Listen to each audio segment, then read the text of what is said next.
The day started like any other, but deep down, I knew something was off.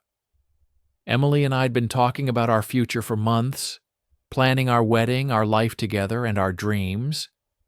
But that morning, there was tension in her eyes, a hesitation I couldn't ignore. "I've been thinking," she said cautiously, "maybe we should consider expanding our relationship, exploring other people." I froze. My mind struggled to process what I had just heard. "Other people? Are you serious?" I asked, my voice betraying my disbelief. "We're getting married. How would that even work?" She smiled, almost as if she expected me to react this way. "It doesn't have to be negative," she said softly. "Open relationships can strengthen trust, prevent resentment. People explore, and it doesn't have to mean the end of what we have." But I couldn't shake the doubt gnawing at me. Something about her tone felt rehearsed, like a justification, rather than an invitation. I looked at her, trying to find the Emily I knew, my partner, my future bride. But all I saw was a stranger speaking a language I didn't understand. "You mean freedom for you, but not for me," I said, my voice tight. "That's not equality, that's manipulation." She tried to reason, claiming it would give her confidence and independence, that it was about mutual growth. But I felt my heart twist in anger and betrayal. Her words felt like a shield, protecting herself while leaving me vulnerable. I knew I had to make a choice. "If this is what you want, maybe we should cancel the wedding," I said finally, my voice calm but resolute. She froze, worry flashing across her face as she thought about her parents, the plans, the expectations. But I didn't care. I couldn't ignore my own sense of justice and respect. After that conversation, tension hung in the air like a storm cloud. Days passed, and I began to notice subtle changes, her distant glances, secretive phone calls, a carefulness that hadn't been there before. Doubt gnawed at me, and I started searching for answers. It wasn't long before I found the first undeniable clue: a business card in her purse, belonging to someone named Martin Blackwood. My chest tightened, suspicion blossoming into a bitter certainty. I couldn't shake the thought that Emily had been hiding more than her intentions about open relationships. A week later, fate delivered confirmation. I answered her phone by mistake, hearing Martin's voice. He spoke to her in ways that were far too familiar, and her explanations, that he was just a boss helping her at work, sounded thin and rehearsed. I wanted to believe her, to find some rational explanation, but the truth slammed into me like a freight train. She was unfaithful. When I confronted her, she didn't deny it. "I just wanted to try something new," she confessed, her eyes wide with a mixture of guilt and defiance. But I couldn't comprehend it.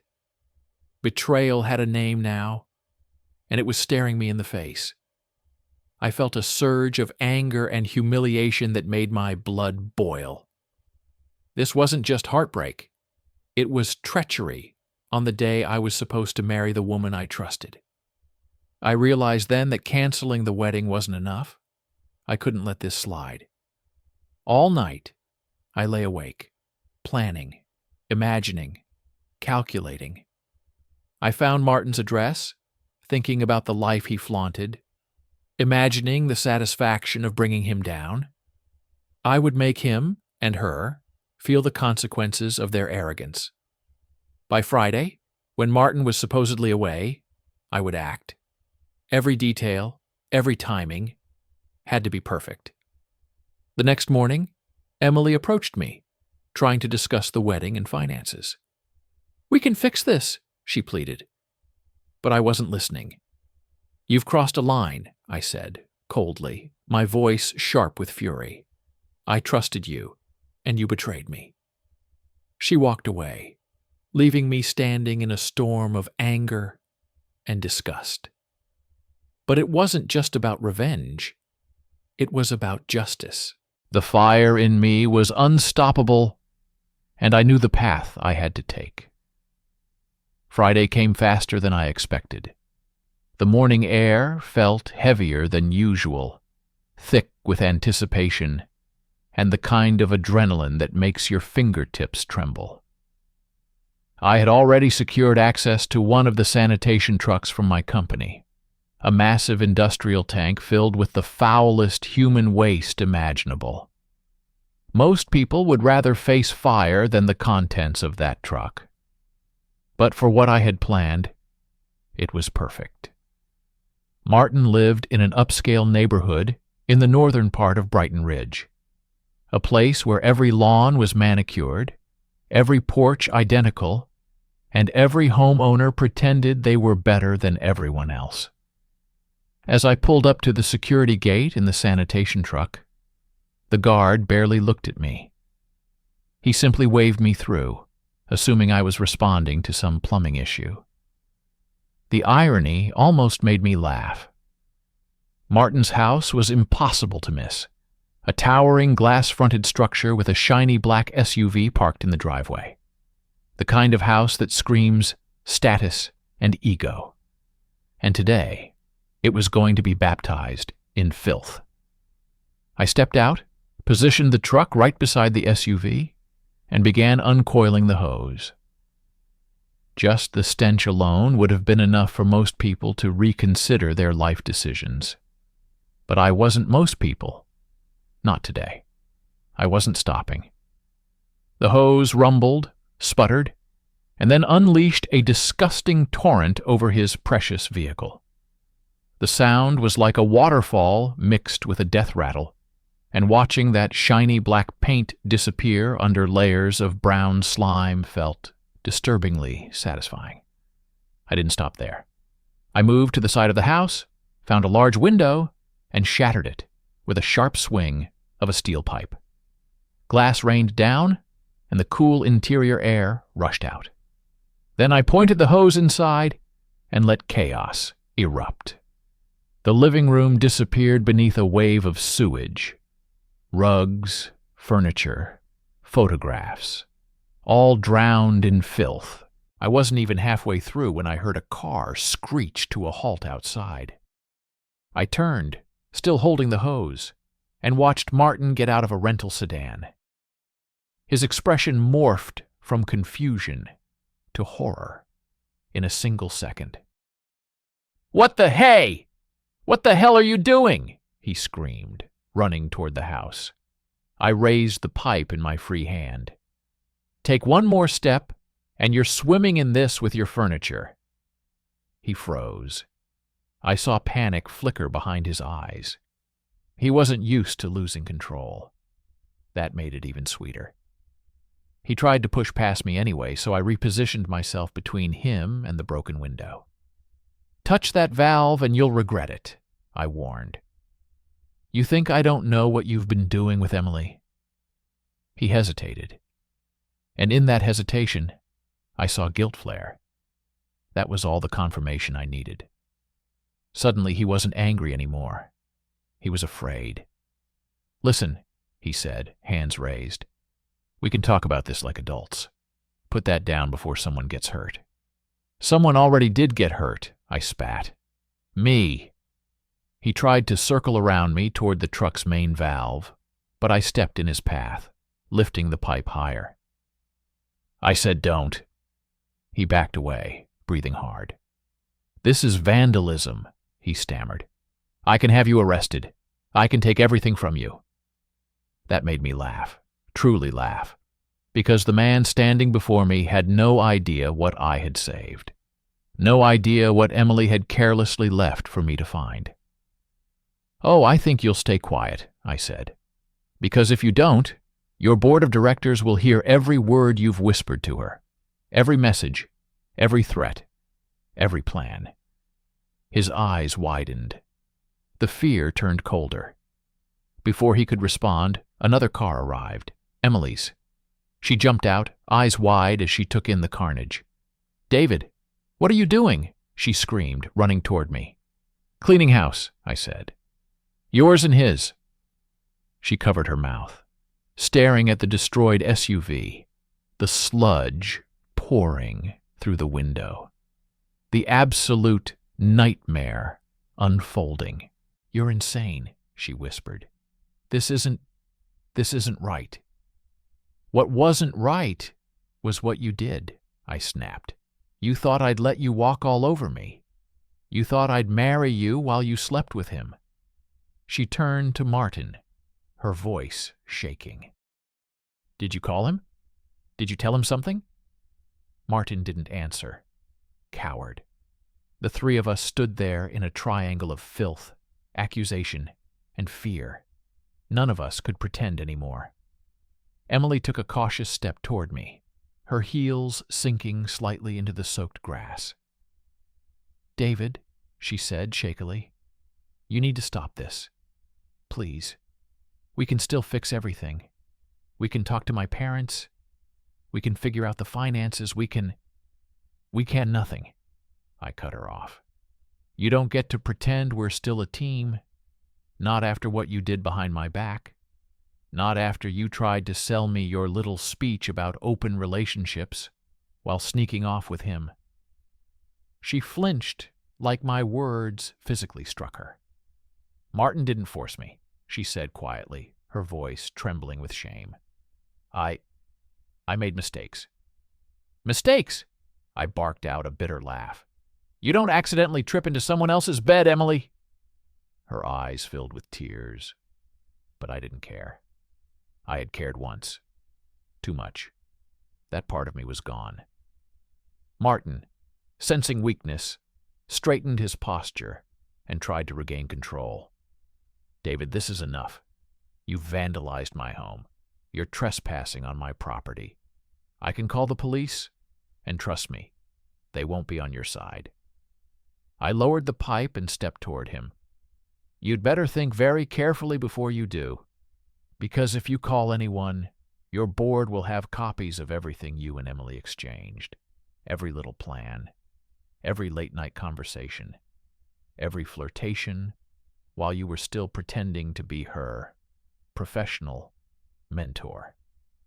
His face drained of color. "You don't have those," he said weakly. "I do," I replied.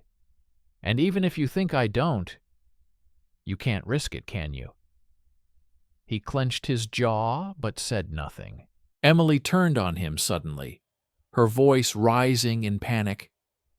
"You told me you deleted everything. You said nothing could ever be traced." "I did," Martin snapped. "Or at least I thought I did." Then he looked at me. "You're bluffing. Try me." The tension between the three of us was a physical thing now, thick as the sludge dripping from the broken window. Martin tried to walk around me again, likely aiming to shut off the valve and minimize the damage. I stepped into his path once more. "Move," he demanded. "No." He reached into his pocket for his phone, probably to call the police, but I lifted the pipe just enough so that he froze. "Don't even think about it," I warned. "If you touch that phone, I'll make sure the entire board gets a midnight surprise." Emily cried out, "Stop it! Both of you! This is insane! Martin, put the phone away." Even now, she was protecting him. That stung more than I expected. But the destruction wasn't done. I walked toward the house again, hose still running. I aimed it at the remaining untouched windows, letting the filth spray across them in thick streams. Martin shouted and tried to push me aside, but I held my ground. Emily grabbed my arm, but I shook her off effortlessly. "You ruined my life," I said, barely recognizing my own voice now. "So I'm returning the favor." Martin lunged at me then, grabbing the hose and trying to yank it free. We struggled, slipping on the wet ground. He was stronger than he looked, but desperation made me stronger. I shoved him backward, and he fell into a puddle of wastewater, gagging as the stench hit him full force. I didn't stop. I sprayed the remaining exterior walls, the porch, the potted plants, everything. The entire property looked like the aftermath of a natural disaster, designed by hell itself. When Martin finally scrambled to his feet, he tried again to make a dash toward the truck, but I cut him off with another swing of the pipe. Not hitting him, just close enough to let him know what would happen if he pushed me further. "You're destroying everything I own," he screamed. "Good," I said, simply. At that moment, Emily grabbed my sleeve again, harder this time. "David, stop it, please. You've proved your point. You've humiliated him. You've punished me. Just stop." I shook my head. "No, you haven't even begun to understand consequences." She stared at me, horrified. "You're not the man I was going to marry," she whispered. "I'm not," I agreed. "Turns out, that man was too trusting." Martin staggered toward his car, well, what was left of it, and attempted to pull open the passenger door, which was coated in filth. His hands slipped. He kept trying, slipping again, growing more frantic by the second. The sight was almost comical. "Why did you come here?" Emily shouted at him suddenly. "You were supposed to be out of town." "I forgot my work laptop," he snapped. "How was I supposed to know your fiancé would show up with a sewage truck?" Their arguing built into a frantic, chaotic crescendo. Two guilty people unraveling under the weight of their own scandal. I let them fight. I let them tear each other apart, verbally. When their voices finally died down, I walked back to the truck, turned the valve, and shut off the flow. The stream slowed, then stopped completely. The silence that followed felt eerie. The ground squelched beneath my boots, and the air smelled like rot and regret. Emily stood with her arms wrapped around herself, shaking. Martin looked like he wanted to vomit. I tossed the hose onto the ground. "We're done here," I said. I climbed back into the truck, my clothes soaked in filth, my hands sticky with sludge, but I didn't care. I felt a strange mixture of triumph and disgust. Triumph because justice, my justice, had been served. Disgust because I had allowed myself to descend into something so vile, so utterly grotesque. Yet in that chaos, I felt an undeniable freedom. I had broken the illusion, destroyed the lies, and finally reclaimed some sense of control over my life. As I started the engine, Emily ran after the truck, shouting, "David, you can't just leave like this. This isn't over." I ignored her. Every word she cried out was drowned by the engine and the nauseating stench that clung to the air around me. Behind me, I could see Martin stumbling back into what remained of his home, drenched and humiliated. And Emily? Emily's face was pale, her eyes wide with the mix of fear, anger, and guilt she so thoroughly deserved to feel. Driving away, my mind raced with thoughts. Messages from her, threats of lawsuits, angry calls from family I hadn't even considered yet. All of it could wait. For the first time in weeks, I felt like I had set the narrative back in my favor. I had drawn the line, and they had crossed it. The truck carried me through empty streets, the city still waking up from the early morning haze. I thought about the wedding we had planned, the future that no longer existed, and the illusions I had clung to for so long. They were gone, shattered, and with them a chapter of my life closed, violently, irreversibly. I remembered the night before, lying awake, imagining every detail of the revenge I would enact. How poetic it was that imagination had become reality. The filth, the chaos, the fear, I had orchestrated it perfectly. And now that I had, I realized it wasn't just revenge. It was liberation. Every ounce of anger, every bit of heartbreak had transformed into power. Yet, amidst the satisfaction, there was a moment of reflection. What had I become? The man who loved, betrayed, and destroyed. Could I still call myself human after this? My hands trembled, but not from fear, only from adrenaline slowly leaving my system. I thought about the files I had, the evidence of their duplicity. There was power in them, undeniable leverage, but I didn't need to use it anymore. The humiliation had already been delivered, the lesson taught. Still, I kept the files, a reminder that I was no longer the naive man who trusted blindly. Hours later, I parked the truck in an empty lot, the smell of sewage still clinging to my clothes. I stepped out and took a deep breath, tasting the cold air. The sun was rising, pale and indifferent, bathing the city in light that felt almost holy after the night's chaos. I looked at myself in the rearview mirror, grime-covered, exhausted, victorious. For the first time, I allowed myself to feel free. Free from Emily, free from the lies, free from the chains of betrayal. The world stretched ahead of me, unknown and terrifying, but I no longer feared it.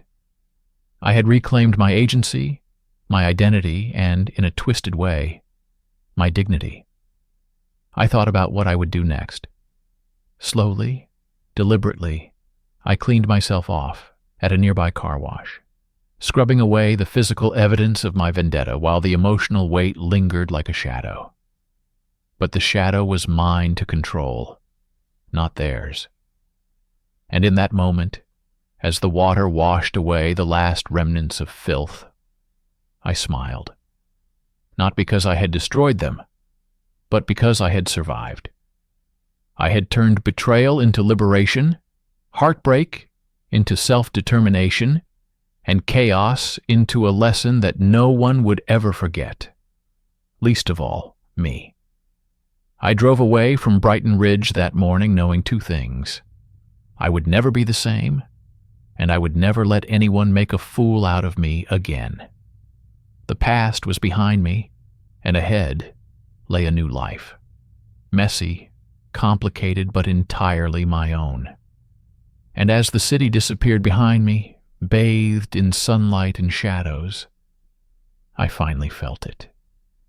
The sweet, bitter scent of freedom.